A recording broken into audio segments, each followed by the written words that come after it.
Hello நேயர்களே, welcome.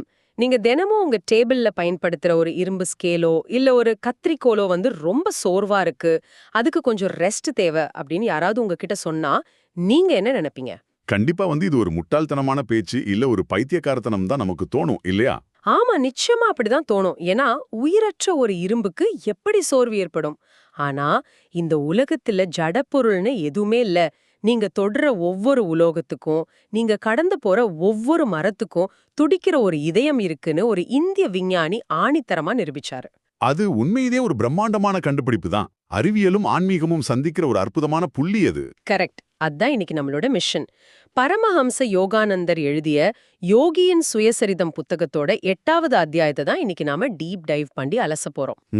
அந்த அத்தியாயத்துல யோகானந்தர் நேர்ல சந்திச்சு பேசின பாரதத்தோட தலைசிறந்த விஞ்ஞானியான ஜெகதீஷ் சந்திர போஸ் அவரோட உலகத்துக்குள்ள தான் நாம பயணிக்க போறோம்.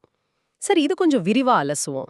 ஓகே, ஆரம்பிக்கலாம். இப்போ பாத்தீங்கன்னா நம்மில் பலருக்கும் ரேடியோ இல்லனா கம்பி இல்லா தந்தி, அதாவது அந்த வயர்லெஸ் டெலகிராஃபி அப்படின்னு சொன்னாலே மார்க்கோனியோட பேர் தான் டக்குன்னு ஞாபகத்துக்கு வரும். உண்மைதான். வரலாறு அப்படிதான் நமக்கு சொல்லி கொடுத்திருக்கு. ஆனா அவருக்கு முன்னாடியே 1895லயே கல்கத்தா டவுன் ஹால்ல மின்காந்த அலைகளை பயன்படுத்தி சுவர்களை ஊடுருவி ஒரு மணிய ஒலிக்க செஞ்சு காட்டினவர் நம்ம ஜெகதீஷ் சந்திர போஸ் தான். ஆமா, இது நிறைய பேருக்கு தெரியாத ஒரு அதிர்ச்சியான உண்மை. ஆனா எனக்கு என்ன ஆச்சரியம்னா, இப்படிப்பட்ட ஒரு மாபெரும் டெக்னாலஜிய கண்டுபிடிச்சவரு திடீர்னு அந்த இயற்பியல் துறைய விட்டுட்டு செடி கொடிகளை ஆராய போயிட்டாரு.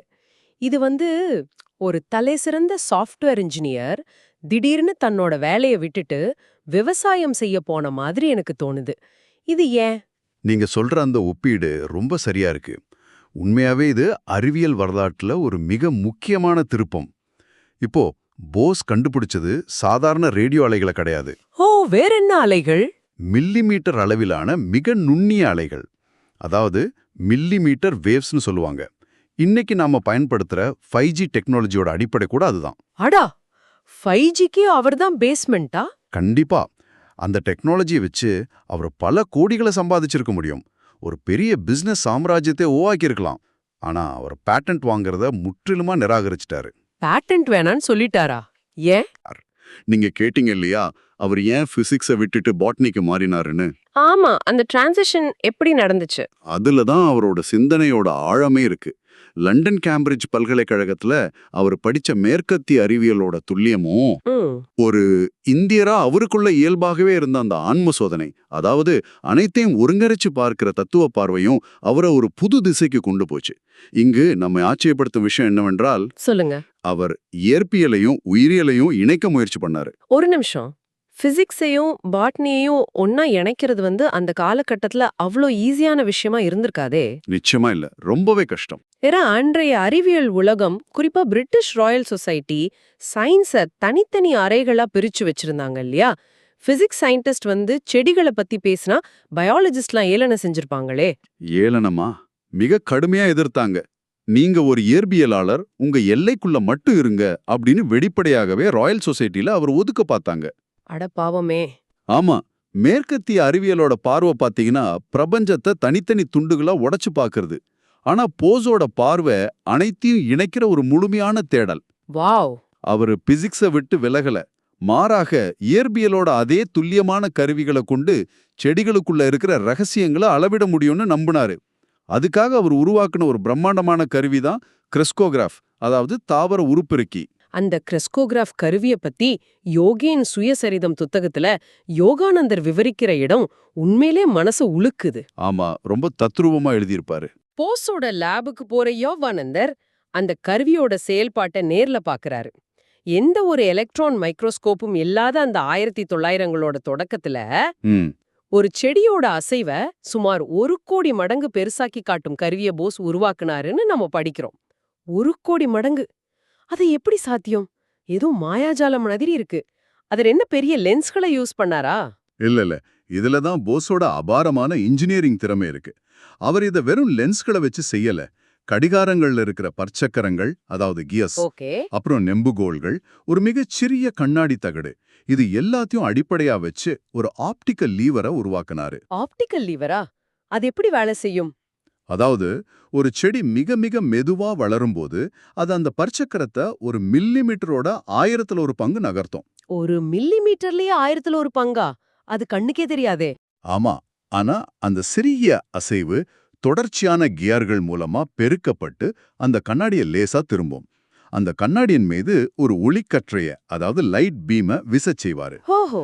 கண்ணாடி லேசா திரும்பும்போது அதோட ரிஃப்ளெக்ஷன் சுவர்ல இருக்கிற திரையில பல மீட்டர் தூரத்துக்கு நகர்ந்து ஒரு பெரிய வரைபடமா மாறும். இப்படிதான் ஒரு செடியோட கண்ணுக்கு தெரியாத நடுக்கத்தை கூட ஒரு மாபெரும் அலையா அவரால் திரையில காட்ட முடிஞ்சது. ஆஹா, ஒரு செடியோட நுட்பமான அசைவ ஒளியின் மூலமா திரையில ஒரு திரைப்படமாவே ஓட்டி காட்டியிருக்காரு. சரியா சொன்னீங்க. அந்த திரையில தெரிஞ்ச காட்சிகளை பத்தி படிக்கும்போது எனக்கே பதப்பதப்பா இருந்துச்சு. ஒரு சாதாரண ஃபெரணி செடிய, அந்த ஃபர்ன் செடிய அவர் கருவியோட இணைக்கிறாரு. ம். திரையில அந்த செடியோட இயல்பான வளர்ச்சியை காட்டுற அலை சீரா போய்கிட்டு இருக்கு. அப்போ போஸ் ஒரு கூரான ஊசியால அந்த செடிய குத்துறாரு. ஆமா, ஒரு சின்ன வலி கொடுக்கறாரு. உடனே திரையில அந்த அலை அப்படியே ஸ்தம்பிச்சு நிக்குது. மனிதர்களுக்கு வலிச்சா எப்படி உடல் சுருங்குமோ அப்படி அந்த செடி துடிக்குது. அது ரொம்பவே ஒரு எமோஷனலான தருணம். அதுக்கப்புறம் ஒரு கத்தியால அந்த செடியோட தண்டை வெட்டுனப்போ திரையில அந்த பிம்பம் மிக தீவிரமா தவிச்சு கடைசியில மரணத்தோட அறிகுறியா ஒரு நேர்கோட்ல அப்படியே நின்னுடுது. ஒரு ஃபிளாட் லைன் மாதிரி. ஆமா, ஒரு செடி துடிச்சு சாகிறத முதல்ல கண்களால பார்க்கிறது அறிவியல் உலகத்துல ஒரு மாபெரும் ஆஹா மொமெண்டா இருந்திருக்கும்ல. இப்போ எனக்கு மூனக்கதையில வர்ற ஒரு மகான் ஞாபகம் வர்றாரு. அவரு பூக்களை பறிக்க மாட்டாராம். ஓ, அவர் என்ன சொல்வாரு? அந்த ரோஜா புதருடைய அழகின் பெருமையை நான் கொள்ளையிடலாமா அப்படின்னு கேட்பாராம். இது வெறும் கவிதை இல்ல, அறிவியல் உண்மைங்கிறத போஸ் நிரூபிச்சிட்டாரு. கண்டிப்பா. அது வரைக்கும் செடிகளுக்கு நரம்பு மண்டலம் இல்ல, அவற்றுக்கு உணர்ச்சிகள் கிடையாதுன்னு தான் சயின்ஸ் உலகம் நம்பிட்டு இருந்துச்சு. ஆமா, நாமளும் அப்படிதானே படிச்சிருக்கோம். ஆனா மனிதர்களோட நரம்பு மண்டலம் எப்படி தூண்டல்களுக்கு பதிலளிக்குதோ அதே போல தாவரங்களுக்கும் ஒரு நுட்பமான மின் உணர்வு மண்டலம் இருக்குங்கிறத போஸ் வரைபடங்கள் மூலமா ஆணித்தரமா நிரூபிச்சாரு. இத ஒரு பரந்த கண்ணோட்டத்துல பார்த்தா சொல்லுங்க. பல யுகங்களா இயற்கை மனிதர்களிடம் பராமரிச்சு வந்த அந்த மௌனத்தை போஸ் களைச்சிட்டாருன்னு தான் சொல்லணும். யோகானந்தர் கிட்ட பேசும்போது போஸ் சொல்றாரு, தாவரங்களோட மௌனமான பேச்ச மனிதர்கள் கேட்பதற்காக நான் ஒரு கருவியை உருவாக்கினேன் அப்படின்னு. வாவ், ரொம்ப ஆழமான வார்த்தைகள். அது மட்டும் இல்ல, அவர் ஒரு பெரிய மரத்துக்கு குளோரோஃபார்ம், அதாவது மயக்க மருந்து கொடுத்து அதை ஒரு இடத்துல இருந்து இன்னொரு இடத்துக்கு வெற்றிகரமா மாற்றி நட்டிருக்காரு. ஆமா, டிரான்ஸ்பிளான்ட் பண்ணிருக்காரு. மயக்க மருந்து கொடுத்தா மனிதர்களைப் போலவே மரமும் தூங்கும், அதோட அதிர்வுகள் அடங்கிடும் அப்படிங்கிறது எவ்ளோ பெரிய கண்டுபிடிப்பு. நிச்சயமா மரங்களுக்குள்ள ஒரு விதமான இரத்த ஓட்ட முறை செயல்படுதுங்கிறதையும் அவர் இதன் மூலமா நிரூபிச்சாரு. வேர்ல இருந்து மரத்தோட உச்சி வரைக்கும் தண்ணி எப்படி செல்லுதுங்கிறதுக்கு அதுவரை பலவிதமான இயற்பியல் காரணங்கள் சொல்லப்பட்டுச்சு. ஆமா, அந்த கேபிலரி ஆக்ஷன்னு சொல்லுவாங்கல்ல. கரெக்ட், நுண்புலை ஏற்றம்னு சொல்லுவாங்க. ஆனா போஸ் அந்த மரத்தோட உள்ளே இதயம் போல சுருங்கி விரிகிற ஒரு உயிரணுக்களின் அடுக்கு இருக்கிறதையும். ஓ, மரத்துக்குள்ள ஒரு பம்பு மாதிரி இருக்கா? ஆமா, அதுதான் ஒரு பம்பு போல இந்த உயிர்ச்சாற்ற மேலே உந்தி தள்ளுதுங்கிறதையும் தன்னோட கருவிகள் மூலமா உலகத்துக்கு காட்டினாரு. ஒரு செடிக்கு மயக்க மருந்து கொடுக்கும்போது இந்த பம்ப் செய்யற வேலை அப்படியே நின்னுடுது. அட, மருந்து விலகியதும் மீண்டும் இதயம் துடிக்கிறது போல துவங்குது. சரி, ஒரு நிமிஷம். செடிகளுக்கு உணர்வு இருக்கு, அதுக்கும் இதயம் போன்ற ஒரு அமைப்பு இருக்குங்கிறத நான் முழுமையா ஏத்துக்கிறேன். ஆனா இந்த புத்தகத்துல என்ன ரொம்ப உறுத்துன, என் தற்காரிவுக்கு சவாலா அமைஞ்ச இன்னொரு விஷயம் இருக்கு. என்ன விஷயம் அது? உயிரற்ற ஒரு தகரத்துண்டுக்கு, அதாவது ஒரு உலோகத்துக்கு மயக்க மருந்து கொடுத்ததா சொல்லியிருக்காங்க. செடிகளுக்கு உயிர் இருக்கு சரி, ஆனா ஒரு இரும்பு துண்டுக்கு எப்படி உணர்வு இருக்க முடியும்? இது நிறைய பேருக்கு வரக்கூடிய சந்தேகம்தான். உலோகத்தின் மீது மயக்க மருந்து தடவுனா அது எப்படி சோர்வடையும்? இது அறிவியல்ங்கிற பேர்ல ஒரு மேஜிக் செய்யற மாதிரி இல்லையா? இது வெறும் கெமிக்கல் ரியாக்ஷனா இருக்கக்கூடாதா? உங்களோட இந்த கேள்வி மிக மிக நியாயமானது. அன்றைய மேற்கத்திய விஞ்ஞானிகளும் இதே கேள்வியை தான் கேட்டாங்க. இது வெறும் பௌதிக அல்லது வேதியியல் மாற்றம், இதுக்கு ஏன் சோர்வு மரணம்னு கவிதை பாடுறீங்க அப்படின்னு கிண்டல் செஞ்சாங்க. அப்போ போஸ் அதுக்கு என்ன பதில் சொன்னாரு? போஸ் தன் தர்க்கத்தின் மூலமா அவங்களுக்கு பதிலடி கொடுத்தாரு. அவர் ஒரு தகரத்துண்டை எடுத்து அதுக்கும் ஒரு மின் கருவியோட இணைப்பை ஏற்படுத்தினார், ஒரு கால்வனோமீட்டர் வச்சு. ஓகே, ஒரு இரும்பு துண்டுல வயரை கனெக்ட் பண்ணிட்டாரு. ஆமா, அந்த உலோகத்தை தொடர்ந்து முறுக்கி அதுக்கு ஒரு தூண்டலை கொடுத்துக்கிட்டே இருந்தாரு. திரையில் அந்த உலோகம் வெளிப்படுத்துற மின் கடத்தும் திறன் பதிவாகிட்டே இருந்துச்சு. தொடர்ந்து வேலை வாங்கினதால அந்த உலோகத்தோட மின் பதினளிக்கும் திறன் படிப்படியா குறைஞ்சு ஒரு கட்டத்துல நின்னுடுச்சு. இப்போ போஸ் சொன்னாரு, இந்த உலோகம் சோர்வடைஞ்சிடுச்சு அப்படின்னு. அதாவது தொடர்ந்து அத வளைச்சு நிமிர்த்தினதால அதோட மின் கடத்தும் திறன் குறைஞ்சிடுச்சு. இத எப்படி உயிருள்ள ஒன்னோட சோர்வோட ஒப்பிட முடியும்? இது ஜஸ்ட் பிசிக்கல் ஸ்ட்ரெஸ் தானே. அந்த ரகசியம் அதோட மீளும் தன்மையில தான் அடங்கி இருக்கு. அதாவது ரெக்கவரி. அந்த தகரத்துக்கு கொஞ்ச நேரம் ஓய்வு கொடுத்தாரு. ரெஸ்ட் கொடுத்தாரா? ஆமா. அதுக்கப்புறம் மீண்டும் சோதனை செஞ்சப்போ அதோட மின் கடத்தும் திறன் பழையபடி வீரியமா இருந்துச்சு. இது போதாதுன்னு அந்த உலோகத்தின் மீது ஒரு மயக்க மருந்த தடவுனாரு. ஓ, குளோரோஃபார்ம். ஆமா. ஆச்சரியப்படுற வகையில அந்த உலோகத்தோட அலைவரிசைகள் உடனடியாக குறைஞ்சி தற்காலிகமா நின்னுடுச்சு. மருந்த விலக்குனதும் மீண்டும் செயல்பட ஆரம்பிச்சது. நம்பவே முடியலையே. இருங்க, கிளைமேக்ஸ் ஒன்னு இருக்கு.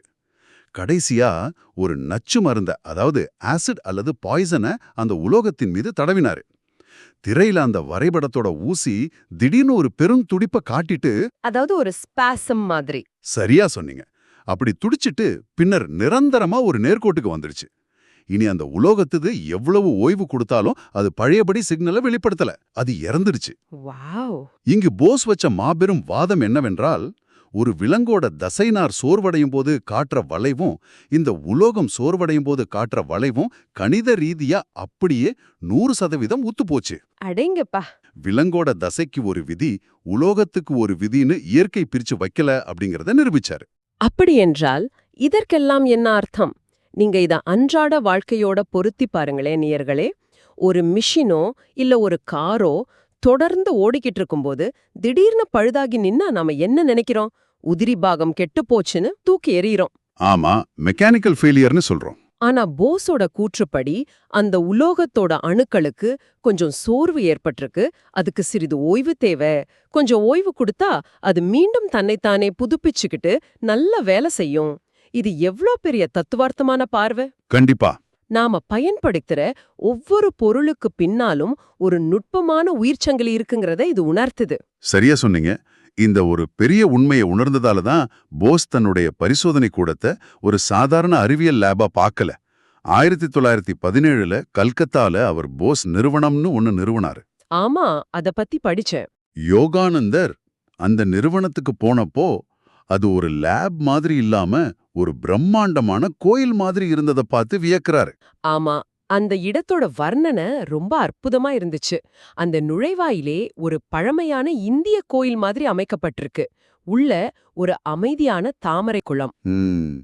அதோட பின்னால ஒரு பெண் தன் கையில ஒளிய ஏந்திபடி நிற்கிற ஒரு வெங்கல சிலை. அந்த சிலை அழிவற்ற அறிவை ஏந்தி நிற்கிற பாரத பண்பாட்டை குறிக்குது. எல்லாவற்றுக்கும் மேலாக அங்கே ஒரு சிறிய தியான மண்டபம் இருக்கு. ஆனா உள்ளே சிலை எதுவும் இல்லல. ஆமா, எந்த உருவமும் இல்லாத, எங்கும் நிறைஞ்சிருக்கிற ஒரு பரம்பொருளை குறிக்கிற வகையில ஒரு காலியான பீடம் மட்டும்தான் அங்க இருக்கு. இத பார்க்கும்போது எனக்கு எப்படி தோணுதுன்னா, மின்காந்த அலைகளை அளவிடுற அதிநவீன லேசர் கருவிகளும் அமைதி தவழும் தாமரை குளமும் ஒரே இடத்துல இருப்பது ஒரு முரண்பாடா தெரியலாம். அறிவியலோட தேடல். அறிவியலும் மெய்ஞானமும் இப்படி தடையின்றி ஒன்னா கலக்கிறத வேற எங்கும் பார்க்க முடியாது. ஒரு தியான மண்டபத்துக்குள்ள லேசர் கருவிகள் இருக்கிற மாதிரி இருக்கு. ஆனா இந்த இணைப்ப அன்றைய பிரிட்டிஷ் உலகம் அவ்வளவு எளிதா ஏத்துக்கல. இருந்தாலும் போஸ் சளைக்கல.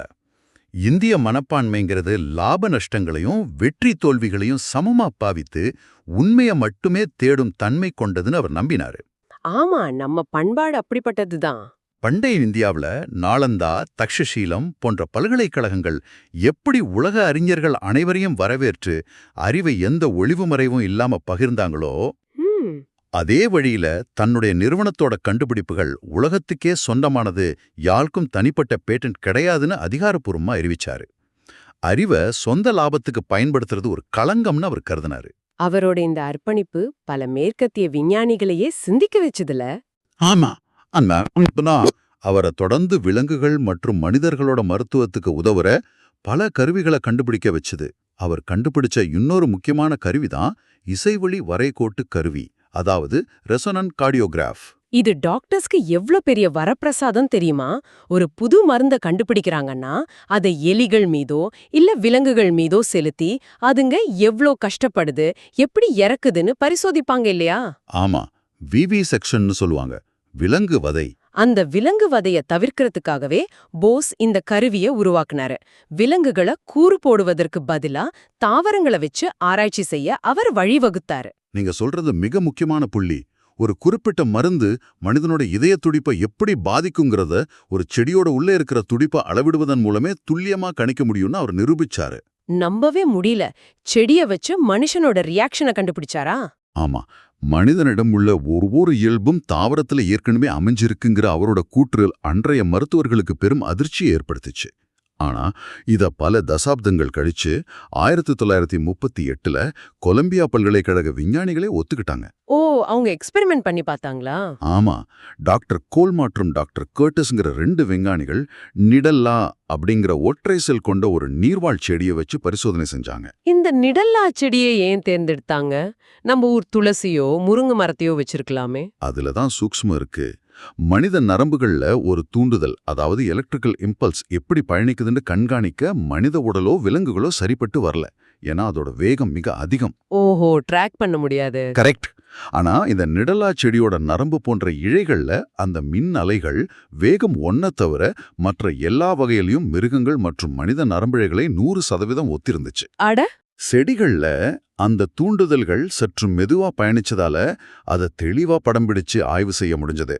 பல வருஷங்கள் கழிச்சு மேற்கத்திய உலகம் போஸோட கண்டுபிடிப்பை இப்படித்தான் வியந்து உறுதி செஞ்சது. சூப்பர். இது ஒரு முக்கியமான கேள்வி எழுப்புகிறது. எந்த ஒரு நவீன கருவியும் இல்லாத காலத்துல போஸ் எப்படி இந்த உண்மையை அவ்வளோ ஆழமா உணர்ந்தாரு? இது வெறும் மைக்ரோஸ்கோப்புகள் மூலமா கிடைச்ச அறிவா? எனக்கு தெரிஞ்சு இல்ல. நிச்சயமா இல்ல. இதோட வேர்கள் இந்தியாவோட மிக பழமையான தத்துவங்கள்ல புதைஞ்சு கிடக்கு. சுமார் 2800 வருஷங்களுக்கு முன் வாழ்ந்த கணாதர் அப்படிங்கிற ஒரு இந்திய முனிவரை பத்தி நாம இங்க குறிப்பிட்டே ஆகணும். கணாதரா? அவர் அணுக்களை பத்தி, அதாவது ஆட்டம்ஸ் பத்தி பேசினவர்ல. அணுன்ற கோட்பாட்டை ஜான் டால்டன் சொல்றதுக்கு ஆயிரக்கணக்கான வருஷங்களுக்கு முன்பே சொன்னவர். அதேதான். அவர் எழுதிய வைசேஷிகம்ங்கிற தத்துவத்தை படிச்சு பார்த்தா ஆச்சரியத்துல உறைஞ்சு போய்க்குவீங்க. இன்னைக்கு நாம நவீன அறிவியல்னு கொண்டாடுற பல விஷயங்களை அவர் அப்பவே கணிச்சிருக்காரு. நிஜமாவா? என்னென்ன விஷயங்கள்? அணுக்களோட அமைப்பு, ஈர்ப்பு விசை, காந்த சக்தி, தாவரங்கள்ல நீரோட சுழற்சி, ஒளியின் கதிர்வீச்சு, ஏன் ஆல்பர்ட் ஐன்ஸ்டீனோட சார்பு நிலை, அதாவது ரிலேட்டிவிட்டி தத்துவத்தை கூட காலமும் இடமும் சார்புடையவைன்னு அவர் பல ஆயிரம் வருஷங்களுக்கு முன்பே பதிவு செஞ்சிருக்காரு. வாவ்! அது மட்டும் இல்ல, மாணிக்க வாசகர் திருவாசகத்துல புல்லாகி பூடாகி புழுவாங்கி மரமாகின்னு பாடும்போது ஒரு உயிரோட பரிணாம வளர்ச்சியை பத்தி பாடுறாரு. ஆமா, நாம எல்லாரும் படிச்சிருக்கோம். சித்தர்களும் திருமூலரும் அண்டத்தில் உள்ளதே பிண்டத்தில் உள்ளதுன்னு பாடுனாங்க. இவை அனைத்திலும் இருப்பது அதே போஸோட ஒருமைப்பாட்டு தத்துவம்தான். இதை கேட்கும்போது எனக்கு ரொம்ப வியப்பா இருக்கு. 2800 வருஷங்களுக்கு முன்பு இதெல்லாம் எப்படி பதிவு செஞ்சாங்க? எழுத்து வடிவமே சரியா உருவாகாத ஒரு காலகட்டத்துல இவ்ளோ துல்லியமான அறிவியல் தகவல்கள் எப்படி எந்த மாற்றமும் இல்லாம அழிந்து போகாம பாதுகாக்கப்பட்டுச்சு? அதுதான் இந்தியாவோட பண்டைய கால கல்வி முறையோட பலம். அவங்க காகிதத்தையோ இல்ல கல்வெட்டுகளையோ முழுமையா நம்பல. காகிதம் கிழிஞ்சிடும், கல்லு காலப்போக்குல தேஞ்சிடும். அதனால அவங்க மனித மனத்தையும் ஒளியோட ஆற்றலையும் நம்பினாங்க. வேதங்கள் ஸ்ருதிகள்னு அழைக்கப்படுது. அதாவது காதால் கேட்டு மனப்பாடம் செய்யப்பட்டவை. ஓ, அதான் ஸ்ருதியா? ஆமா, இத வெறும் குருட்டு மனப்பாடம்னா நினைக்க கூடாது. ஒவ்வொரு சொல்லின் அசையும் சப்தம் சேரும் விதிகளும் ஒரு கணித சூத்திரம் போல மிக துல்லியமா வடிவமைக்கப்பட்டுச்சு. அதனால ஒரு சிறு உச்சரிப்பு பிழை கூட இல்லாம தலைமுறை தலைமுறையா இந்த மாபெரும் அறிவியல் உண்மைகள் வாய்மொழியாகவே கடத்தப்பட்டு வந்துச்சு. ஆஹா. போஸ் போன்ற விஞ்ஞானிகள் தங்களோட நவீன லேப்ல நிரூபிச்சது அந்த பண்டைய ரிஷிகள் தியானத்துல உணர்ந்த அதே உண்மைகளைத்தான். இதை விட ஒரு சிறப்பான சுருக்கத்தை நாம கொடுத்துட முடியாது. இந்த ஆழமான டீப் டைவ் மூலமா நாம இன்னைக்கு ஒரு மிக முக்கியமான கருத்தை உள்வாங்கியிருக்கோம் நேயர்களே. இந்த உலகம்ங்கிறது தற்செயலா உருவான தனித்தனி பொருட்களாலான ஒரு குப்பை கூட கிடையாது. நிச்சயமா இல்ல. நாம உயிரற்றவைன்னு நினைக்கிற உலோகங்கள் முதல் அமைதியா செழித்து வளரும் செடிகள், மரங்கள், மனிதர்கள் வரை அனைத்திற்கும் பின்னால் கண்ணுக்கு தெரியாத ஒரு மாபெரும் அதிர்வு இருக்கு. ஒரு உயிர் சங்கிலி இருக்குங்கிறத ஜெகதீஷ் சந்திர போஸோட வாழ்க்கை நமக்கு உணர்த்துது. ரொம்ப அழகா சொன்னீங்க. இனிமேல் உங்க வீட்ல இருக்கிற ஒரு செடியோட இலை வாடி இருக்கிறத பார்த்தாலோ அல்லது ஒரு இரும்பு பொருள் துருப்பிடிச்ச சோர்வா இருக்கிறத பார்த்தாலோ அத அணுகும் உங்கள் பார்வை கண்டிப்பா மாறும்னு நான் நம்புறேன். இவை வெறும் பொருட்கள் இல்ல, பிரபஞ்சத்தோட துடிப்புல பங்கு பெறும் உயிரோட்டமான அங்கங்கள். ஆமா, இதைத்தான் மாபெரும் கவிஞர் ரவீந்திரநாத் தாகூர் உணர்ந்து போஸை நோக்கி ஒரு கவிதை பாடினாரு. அழைத்திடு துறவி, அழைத்திடு விழிமின் எழுமின் என்ற தொல்லிச்சை சாமத்தை உன் சத்திய சொற்களில் கூவி அழைத்திடுன்னு பாராட்டினாரு. தாகூரோட பார்வையில போஸ் வெறும் விஞ்ஞானி அல்ல, அவர் ஒரு நவீன கால ரிஷி. அறிவியலையும் ஆன்மீகத்தையும் எதிரெதிர் துருவங்களா பிரிக்க வேண்டிய அவசியமே இல்ல. இரண்டுமே உண்மையை நோக்கிய வெவ்வேறு பாதைகள். அவை இரண்டும் சந்திக்கும் ஒரு புள்ளி இருக்குங்கிறத இன்றைய விவாதம் நமக்கு ரொம்ப தெளிவா காட்டியிருக்கு. ஆமா, அதுதான் இந்த அத்தியாயத்தோட மிகப்பெரிய பாடம். மிக சரி. சரி, இதையெல்லாம் கேட்டுக்கிட்டு இருக்கிற உங்களுக்காக ஒரு ஆழமான கேள்வியை விட்டுட்டு செல்ல விரும்புறேன். கொஞ்சம் சிந்திச்சு பாருங்க. ஒரு சாதாரண தகரத் துண்டால மின் தூண்டுதலோட சோர்வை உணர முடியுதுன்னா, ஒரு மரத்தால மயக்க மருந்தின் பாதிப்பை உணர்ந்து தன் இதயத் துடிப்பை நிறுத்திக் கொள்ள முடியுதுன்னா, ம். இந்த பிரபஞ்சத்துல உயிர் அல்லது பிரக்ஞை, அதாவது கான்ஷியஸ்னஸ் அப்படிங்கிறது எங்க தொடங்குது, எங்க முடியுது? நாம உயிரற்றவைன்னு நினைக்கிற ஜட பொருட்களுக்குள்ளேயும் ஒருவேளை தூங்கிக்கிட்டு இருக்கிற ஒரு உணர்வு இருக்கா? நீங்க பாக்குற எல்லாமே ஏதோ ஒரு வகையில உயிருடன் தானோ? இந்த ஆழமான கேள்வியோட இன்னைக்கு நாங்க விடைபெறுகிறோம். முரண்பாடுகள் நிறைஞ்ச இந்த உலகத்தின் பின்னால் ஒளிஞ்சிருக்கிற அந்த மாபெரும் ஒற்றுமையை தொடர்ந்து தேடுங்கள். கண்டிப்பா, தேடல் தொடரட்டும். இவ்ளோ நேரம் பொறுமையா கேட்டதுக்கு ரொம்ப நன்றி நேயர்களே. இந்த தமிழ் வாய்ஸ் ரீட்ஸ் சேனல் எந்த ஒரு மானிட்டைசேஷனும் இல்லாம தான் நடக்குது. இந்த ஆடியோ புத்தகம் உங்களுக்கு பயன் தருதுன்னு நீங்க நினைத்தால், இந்த முயற்சி தொடர்ந்து போக உங்க ஆதரவு மிகவும் உதவும். என்னுடைய இந்த முயற்சிக்கு நன்கொடை அளிக்க விருப்பம் இருந்தால், டிஸ்கிரிப்ஷன்ல கொடுக்கப்பட்டுள்ள UPI ID மூலமா நீங்க வழங்கலாம்.